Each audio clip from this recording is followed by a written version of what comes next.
Chats with Trae. Chats with Trae.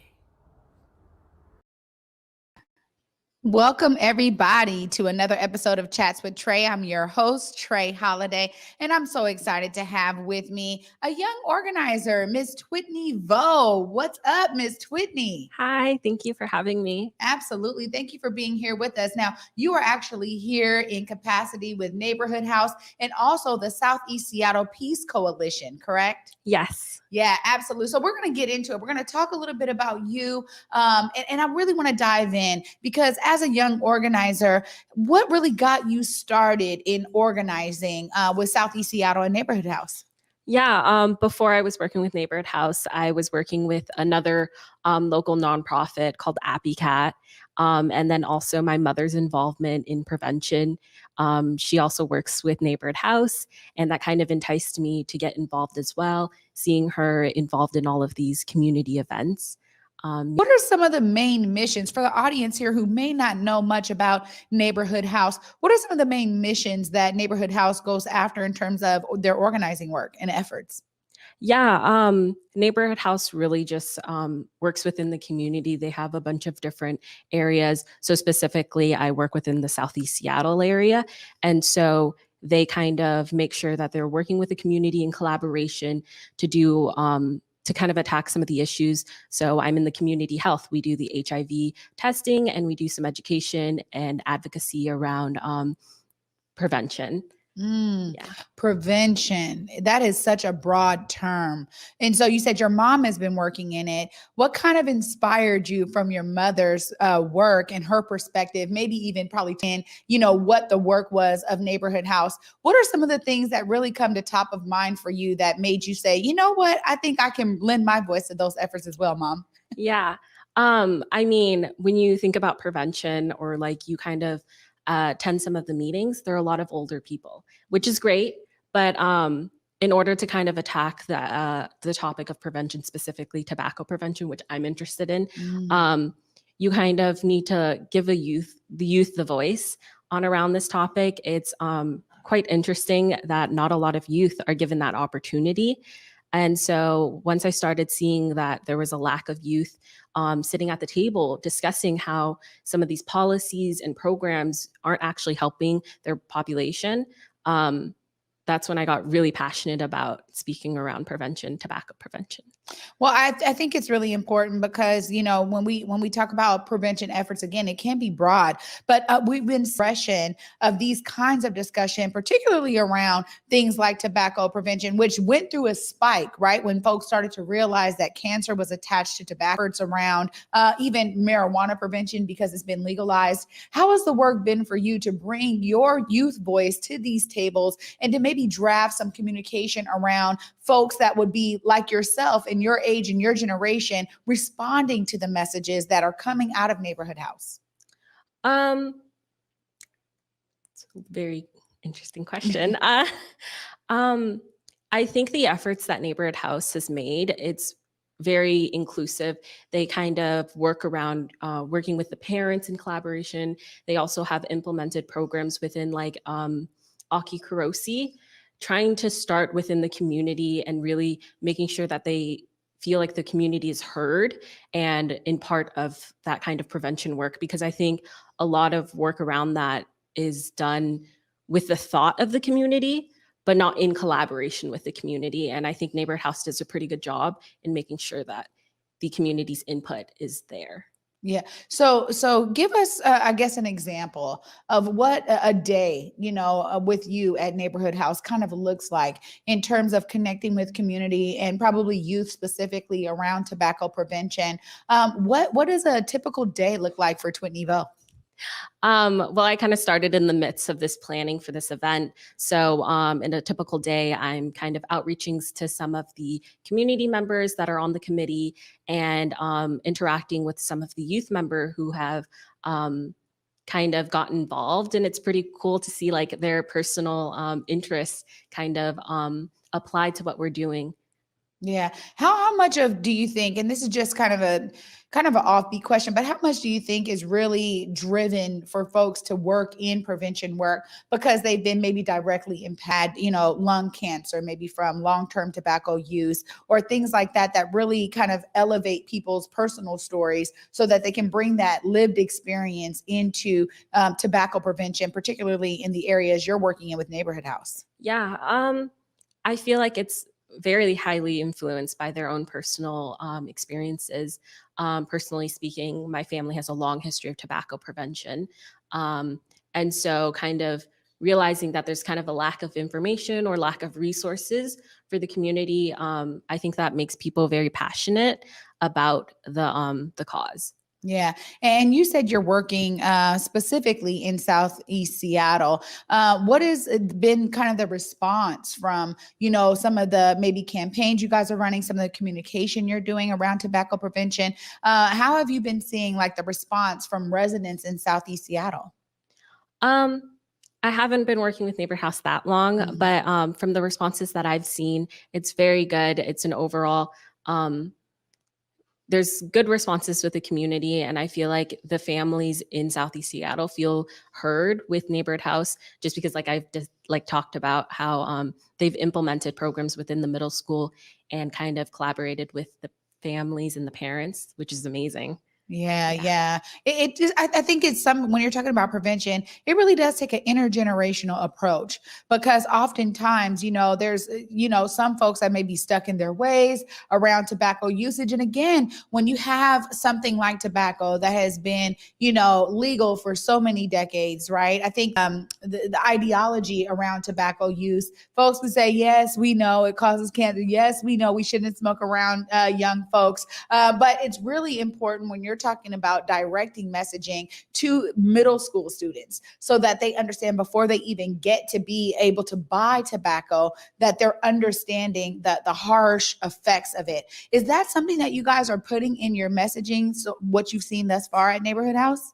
From my perspective, yes, we kind of reinforce positive enforcement and making sure that they have programs so that they're not like kind of getting into any of that when they get a little older and like realizing the effects of it.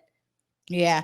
I know you guys have probably been able to analyze some of those strong, national tobacco, prevention campaigns and language that really were talking about the chemicals that are involved in tobacco production that then just get embed into the body when you're utilizing tobacco. Have you guys been able to connect any of your messaging to some of those larger kind of national commercials or campaigns? Um, that's quite interesting, Mhm. actually. I think that we have been looking at that, and I think that also just like with the recent popularity with like vapor products as well, Mm. because that's really interesting. I've been seeing it within my own peer group and everything about how people there's like a increased interest around vapor products, and so kind of taking a look about how tobacco and vapor product the industry has kind of marketed towards youth and their messaging, kind of making it critical for when we do our messaging and we advocate and educate the community as well. So yeah, we do. Yeah, I that was going to be one of my next things I go to because you're so right. I mean, when we talk about like vaping, now there's all kind of flavors that are, kind of masking the taste of tobacco or things like that. So there has been, it seems like it's been very targeted towards younger people, and being able to have that kind of prevention is very serious. Now I know it's kind of been outlawed here in Washington. How has that impacted maybe your messaging as far as what you guys are doing? Because it's now like not really legal, right? There's still some products out there, but how has that maybe impacted how you guys are approaching this? Yeah, I mean, there hasn't been, I don't think, from my role, I don't think there is much happening specifically from what I know. Mhm. I do know that there's behind the scenes stuff. So we're attending meetings and we're going to policy meetings and stuff like that, discussing how that is affecting our youth.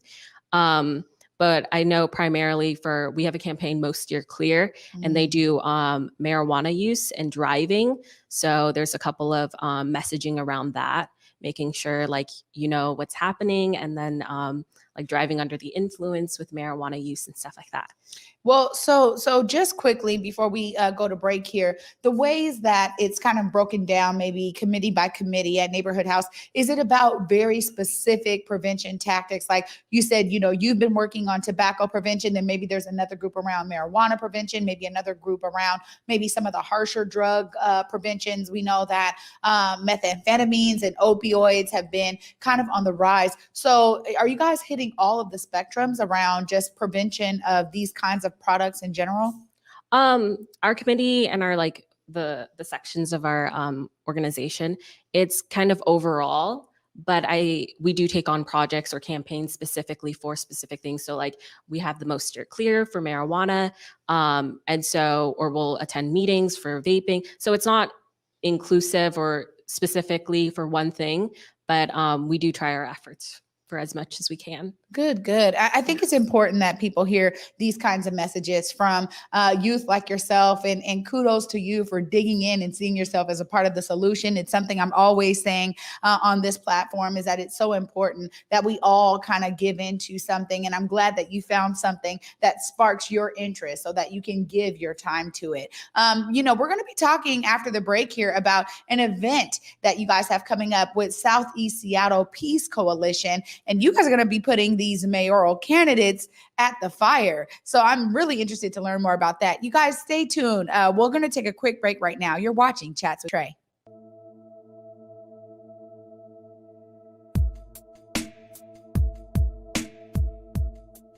Converge Media produces culturally relevant content for Black and urban audiences. Our coverage is raw, transparent, and objective, praised by community leaders, government officials, and residents. Support Converge Media today via Venmo, Cash App, or PayPal at Converge Media.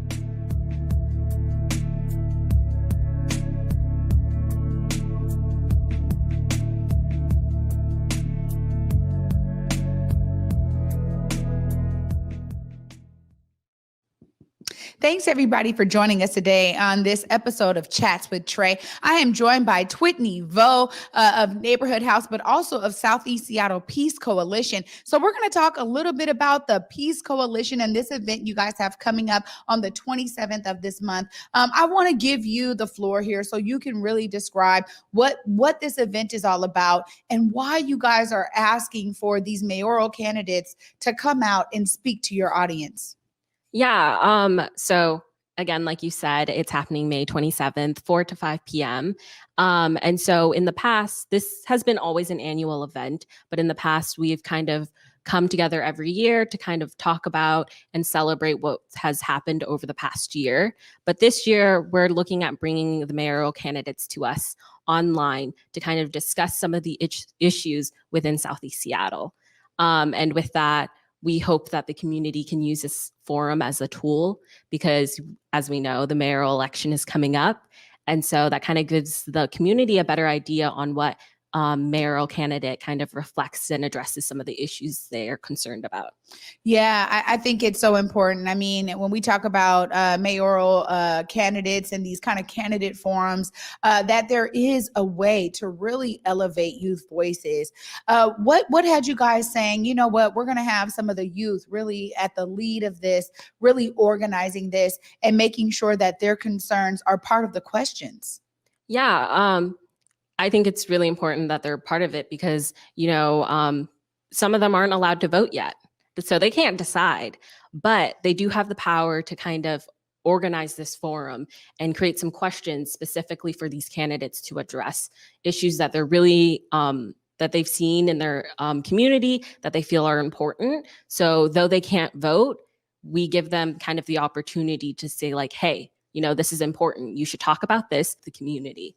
Yeah, I think that that's important. And what have you guys been doing to try to make sure that Southeast Seattle residents are aware of this? How have you guys been promoting this to try to spread the opportunity for folks to send in questions beforehand? Yeah. So one here. And then we have it posted on our Facebook actually. So you can pre-register for our Zoom on our Facebook 206 Rising. But we have also created a flyer that's going around. We've done some reach out to some local high schools in the area, Rainier Beach High School, Franklin High School, Cleveland High School. We're hoping to get some of the students to come and join us to watch and kind of hear out some of the mayoral candidates. We're offering a 1-hour service learning so that they can get some of that. And then I've reached out to some of the teachers to offer extra credit actually for their attendance. I think that, you're really utilizing a multi-pronged approach here. And so much we talk about it in various formats in community that, it takes kind of this kind of multidisciplinary approach to really start to tackle these issues head on in a way that really elevates so many of the voices that are impacted by the decisions that come out of the mayoral office. So I got to ask you, what are some of the things that you're really hoping these candidates will address? Yeah, I'm really interested in knowing how they interact with the community and collaborate because we came up with a bunch of different questions like how are they going to address the digital divide? How are they going to help support some of the families because of the COVID pandemic? But I'm interested on how they're going to address those issues with working with the community. How are they going to make sure that they're talking to some of the parents, some of the youth in the community? That's what's really interesting me because we can talk about what they're going to do, but how are they going to do it? Yeah, I think the at the end of the day, so much of this is about strategy and approach, right? And sometimes the message can get lost if they just stay about this kind of overarching, kind of this is what I want to do, and it seems very surface level. So I'm glad you're already thinking about penetrating below that and really getting to some brass tacks of how it happens. I think that's really important. In terms of bringing these candidates to bear, how has that been? Because I know you've been behind the scenes helping to organize this event. So you've been having to reach out. You guys have been having to make sure candidates know about this and that they actually say, yes, we're coming. How has that been, just the process of organizing the event? Honestly, it's been a little stressful, but all in all, it's been good. Great communication between the campaign managers. They've been amazing. Always on top of their emails. Yeah, we're hoping to have a video recording of some of their answers, and then we'll have a live section after it. So that's pretty exciting. Oh, right on. You guys are utilizing this technology to your advantage. Yeah. I see. So tell the people about some of the candidates that you guys will have there. Let us know who is going to be present. Yeah, we have Bruce Harrell, Lance Randall, Lorena Gonzalez, and then a couple of other candidates. So you guys got some of the heavy hitters on board. Yeah. Yeah. I think when we talk about difference of approaches, right? I think just even the three candidates you mentioned, we've had them here and talking about their campaign at Converge Media. Really interesting to kind of hear the wide range of ways that they are going to attempt to stay connected to community, which I hear is so important to you as well. And really, I think that when we talk about different neighborhoods, we understand that certain neighborhoods are in need of certain things. What do you think is coming out of the important, community groups and youth out there in South Seattle that are some of the topics that really are going to be tackled at this event? Yeah, like I've mentioned, the digital divide, and somehow they're going to get some support for the pandemic, as well as hotspots, because there's been an increase in crime, the Asian hate as well, and stuff like that. We also address some of how they're going to support the community with some increase of drug use as well. So there's a lot of topics that we kind of go over. So I'm really excited. Yeah, I mean, we understand that, there's diverse characteristics and real specific characteristics in every neighborhood. And we've been talking about it, Southeast Seattle has been seeing such an uptick in, gun violence and youth in particular, really being at the center of that. So thank you again for pulling together this candidate forum with Southeast Seattle Peace Coalition. Tell the people right now how they can be involved and make sure that they are present for those Southeast Seattle residents out there that want to know more and know how they can log on. Yeah. So you can join us on Facebook and you can pre-register on the Facebook. You just find out there's a Zoom link to pre-register, or you can watch us live on streaming Facebook. It's going to be May 27th, 4 to 5 p.m. Hope to see you there. Absolutely. Seattle Peace Coalition. Oh, sorry. Yeah. What are you they look up looking at? 206 Rising. 206 Rising. You Yes. said it. Yes. You know what, Tuyet-Nhi Vo, thank you for your dedication to community. I think it's so huge that we have more and more youth ambassadors like yourself that are speaking up and making sure your voices and your concerns are going to be heard by these mayoral candidates. And above all, I really appreciate you for coming on to Chats with Trae today and showing the audience how you yourself have said, I'm going to be a part of the solution. I'm going to be working in collaboration with my community members to ensure that there's some real change. So thank you so much for that. Yeah, thank you for having me. Absolutely. Well, you guys heard it here with Tuyet-Nhi Vo of Neighborhood House and Southeast Seattle Peace Coalition. Together, they are coming with other community organizations and bringing the mayoral candidates to the forefront. It's going to be important that these youth questions and, perspectives are at the basis of how these candidates are going to be addressing the community. Oftentimes, these kinds of candidate forums are formed by people that are older, or maybe that by people that have been doing it for a long time. So it's great to get an injection of youth at the approach. And I'm so excited to share with us how she's become a part of the solution. Thank you guys so much for watching this episode of Chats with Trae. You guys know every Friday at 2 p.m. guys for watching. Thanks so much.